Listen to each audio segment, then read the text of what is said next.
मैंने देखा वो भोजपुरी गानों डांस कर रहा था लखनऊ में, नचवा दूंगा पवन सिंह पे। एक बार वीडियो कॉल पे बात कर लो सर, उनका मैं भी बड़ा फैन हूँ। शुभंकर मिश्रा का एक और पॉडकास्ट सामने आया है शशांक सिंह के साथ।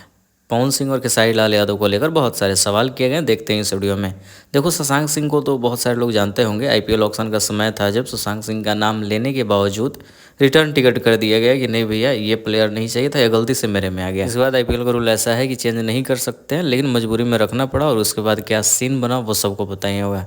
एक दो मैच अपने दम पे जीता है, पूरी तरीके से लाइमलाइट में आ गया। लेकिन आज पॉडकास्ट के दौरान पवन सिंह और खेसारी लाल यादव को लेकर चर्चा हुआ है। शुभंकर मिश्रा का तो पता ही हुआ कि जब भी पॉडकास्ट हो, कोशिश रहता है कि पवन सिंह और खेसारी लाल यादव को पॉडकास्ट में खींच लिया जाए, क्योंकि भोजपुरी ऑडियंस का एक लंबा सा ह्यूज ऑडियंस एक साथ पॉडकास्ट को विजिट करेगा, वैसा होता भी है।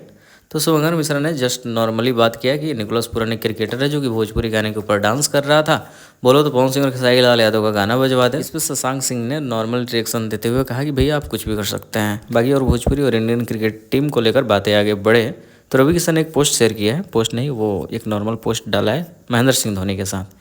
जब ज़्यादा डिटेल्स में जाने की कोशिश की तो पता चला कि इन दोनों का ऐड है, बहुत ही प्यारा ऐड शूट हुआ है। देखो और वीडियो को समाप्त करते हैं। लाठी है, बस करिए रवि भैया।